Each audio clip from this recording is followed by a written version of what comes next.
بسم الله الرحمن الرحيم. الحمد لله رب العالمين،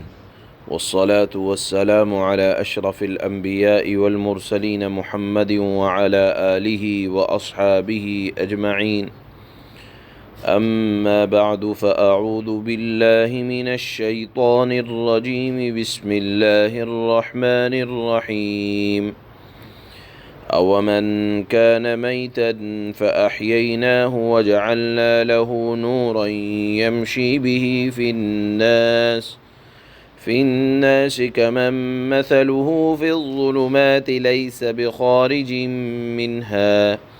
كذلك زين للكافرين ما كانوا يعملون. وَكَذَلِكَ جَعَلْنَا فِي كُلِّ قَرْيَةٍ أَكَابِرَ مُجْرِمِيهَا لِيَمْكُرُوا فِيهَا وَمَا يَمْكُرُونَ إِلَّا بِأَنفُسِهِمْ وَمَا يَشْعُرُونَ. صدق الله مولانا العلي العظيم، وصدق رسوله النبي الكريم، ونحن على ذلك لمن الشاهدين والشاکرین والحمد للہ رب العالمین۔ اللہ تعالیٰ نے پہلی آیت کے اندر ایمان کو اور کفر کو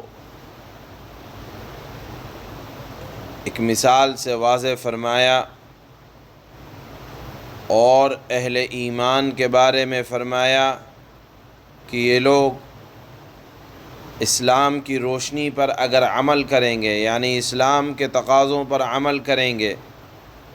مطلب یہ ہے کہ اسلام اس بات کا روادار نہیں ہے کہ آپ مذہبی عبادات کو لے کر دنیا سے الگ تھلگ ہو جائیں کہ بس میرا کام یہ ہوگا کہ نماز پڑھوں گا اور مسجد سے نہیں نکلوں گا۔ اسلام اس بات کا روادار نہیں ہے، بلکہ اسلام یہ کہتا ہے کہ نماز کا وقت ہو تو نماز پڑھو، روزے کا وقت ہو تو روزہ رکھو، زکوٰۃ کا وقت ہو تو زکوٰۃ ادا کرو، حج کا وقت ہو تو حج کرو، اور اس کے بعد لوگوں سے میل ملاپ کرو۔ اور اسی لیے اسلام نے اخلاقیات کا علم بھی دیا، اسلام نے معاشرت بھی سکھائی، معاملات بھی سکھایا، بلکہ اسلام کا تقاضا یہ ہے کہ وہ عام انسانوں کے درمیان رہے، ضروری معاملات کرے، لوگوں کے حقوق کو ادا کرے، لیکن جہاں بھی جائے اپنے مسلمان ہونے کی شناخت کے ساتھ جائے، ایمان کے تقاضوں پر عمل کرے، اسلام کی روشنی پر چلے، یعنی سارے معاملات کو اسلام کے ماتحت ادا کیے جائیں۔ اس کو اللہ نے فرمایا کہ جس کو اللہ نے ایمان عطا فرمایا، گویا کہ اس کو ایک روشنی دی ہے، علم دیا ہے کہ وہ اپنے سارے معاملات کو ایمان اور اسلام کے تقاضے کے مطابق عمل کرے۔ ایسا نہ ہو کہ آدمی مسجد میں تو مسلمان ہے، ایسا نہ ہو کہ صرف رمضان میں مسلمان ہیں یا مخصوص مقامات میں تو مسلمان ہیں، اور اسلام کے تقاضوں پر صرف مخصوص جگہ پر عمل کیا جائے۔ نہیں، اللہ تعالیٰ نے قرآن کریم کی شکل میں مکمل دستور دیا، مکمل قانون دیا۔ اسی کو اللہ نے فرمایا اَوَمَنْ كَانَ مَيْتًا، اے مخاطب بتاؤ جو شخص مردہ ہو، یعنی ایمان سے پہلے اللہ تعالیٰ نے اس زندگی کو مردہ زندگی کہا کہ جس میں خالق کو پہچاننے کا طریقہ سلیقہ نہ ہو، وہ آدمی مردہ ہے۔ پھر اس کے بعد فرماتے ہیں فَأَحْيَيْنَا، ہم نے اس مردہ کو زندگی دی، یعنی اس کو ایمان کی ہدایت سے سرفراز کیا۔ فَأَحْيَيْنَا، ہم نے اس کو زندگی دی یعنی ایمان دیا۔ وَجَعَلْنَا لَهُ، پھر ہم نے اس کو اس لائق بنایا کہ وہ اس ایمان کے ذریعے سے لوگوں کے درمیان چلتا پھرتا ہو،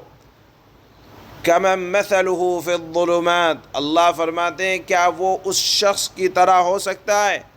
یعنی جو آدمی ایمان اور اسلام کے تقاضوں پر عمل کرے، صبح سے لے کر رات تک کی جس کی زندگی ایمان کے تقاضے کے مطابق گزرے، معاملات اچھے، عقائد اچھے، عبادات اچھی، معاشرت اچھی، اور سراپا مسلمان بنا ہوا ہے، تو اللہ فرماتے ہیں کہ کیا وہ اس شخص کی طرح ہو سکتا ہے کہ جس کا حال یہ ہو کہ وہ اندھیروں میں گھرا ہوا ہے، کمن مثلہ فی الظلمات، اندھیروں میں گھرا ہوا ہے، مطلب یعنی نہ اس کے پاس ایمان ہے، اور جس کے پاس ایمان نہیں ہے اللہ تعالیٰ نے اس کو ظلمات سے تعبیر کیا ہے، لیس بخارج منہا، کہ وہ اس اندھیرے سے نکل نہیں پاتا۔ تو اللہ تعالیٰ نے فرمایا کہ جو کفر پر ہے وہ اندھیروں میں ہے اور وہ اس اندھیرے کی راہ سے نکل نہیں پا رہا، تو صاحب ایمان جو ایمان کے تقاضوں پر عمل کرے وہ اس کے برابر کفر والا ہو نہیں سکتا، اللہ نے فرمایا۔ پھر آگے فرماتے ہیں كَذَلِكَ زُيِّنَ لِلْكَافِرِينَ مَا كَانُوا يَعْمَلُونَ، اسی طرح غیر ایمان والوں کو یہ سجھا دیا گیا ہے کہ جو کچھ وہ کرتے ہیں وہ بڑا خوشنما کام ہے، لہذا وہ اس سے باہر آنے پر یعنی کفر سے ہٹنے کو ذرا تیار نہیں ہے۔ اس کے بعد اللہ نے فرمایا کہ جب صاحب ایمان اور صاحب کفر برابر نہیں ہیں تو پھر کیا وجہ ہے کہ صاحب ایمان کو تکلیف پہنچتی ہے؟ تو اللہ نے فرمایا وَكَذَلِكَ جَعَلْنَا فِي كُلِّ قَرْيَةٍ أَكَابِرَ مُجْرِمِيهَا لِيَمْكُرُوا فِيهَا، اللہ فرماتے ہیں ہم نے ہر بستی میں وہاں کے مجرموں کے سرغنوں کو یہ موقع دے دیا کہ وہ اس بستی میں مسلمانوں کے خلاف سازشیں کیا کریں، گویا کہ اللہ تعالیٰ یہ دکھلانا چاہتے ہیں کہ وَمَكَرُوا وَمَكَرَ اللَّهُ، ایک طرف سازشیں دنیا والوں کی ہیں اور ایک طرف تدبیریں اللہ کی ہیں، اللہ اپنی تدبیروں میں کس طرح کامیاب ہوتے ہیں، اور دشمنوں کی سازشیں اور ان کی نافرمانیاں اپنی جگہ ایک طرف، لیکن اللہ کی تدبیریں ایک طرف۔ تو اللہ نے فرمایا کہ جو مجرموں کے سرغنوں کو یہ موقع ملا ہوا ہے وہ ہم نے دیا ہے، اور پھر جو وہ سازشیں کرتے رہتے ہیں اللہ تعالیٰ اس سے بے خبر نہیں ہے، اور پھر اللہ نے فرمایا وہ سازشیں در حقیقت مسلمانوں کے خلاف نہیں، ان کے اپنے خلاف پڑنے والی ہیں۔ کبھی تو اللہ تعالیٰ اس کا دیدار دنیا میں بھی کرا دیتے ہیں، اور فرمایا کہ دیکھیے آپ کے زمانے میں در حقیقت یہ تسلی تھی اللہ کے نبی صلی اللہ علیہ وسلم کو کہ آپ کے زمانے میں بڑے بڑے نافرمان تھے جنہوں نے آپ کا جینا دو بھر کر رکھا تھا۔ اس کے بعد اللہ فرماتے ہیں کہ اے نبی گھبرانے کی ضرورت نہیں، ان مجرموں کو موقع ہم نے دیا، اور یہ سازشیں اگرچہ آپ کے خلاف کر رہے ہیں لیکن اس کا نتیجہ ان کے اپنے خلاف پڑنے والا ہے۔ اور ہوا بھی یہی کہ بدر میں دیکھا، اور پھر خندق میں دیکھا، حنین میں دیکھا، اللہ تعالیٰ نے ان کی سازشوں کو انہی کے خلاف کس طرح سے۔ تو کبھی کبھی اللہ نے فرمایا کہ یہ سازشیں ان کے خلاف پڑتی ہیں جس کا نتیجہ کبھی دنیا میں ظاہر ہو جاتا ہے، اور اگر دنیا میں ظاہر نہ ہو کہ مجرمین ایسے دندناتے پھر رہے ہیں تو اہل ایمان کو صبر رکھنا چاہیے کہ اللہ تعالیٰ آخرت میں ان سے ضرور حساب و کتاب لے گا اور وہاں موقع نہ ملے گا۔ یہ مضمون اللہ تعالیٰ نے آج کی دوسری آیت میں ارشاد فرمایا۔ پہلی آیت میں اللہ تعالیٰ نے اہل ایمان کو ان کے علم کے مطابق عمل کرنے کی وجہ سے نور فرمایا ہے،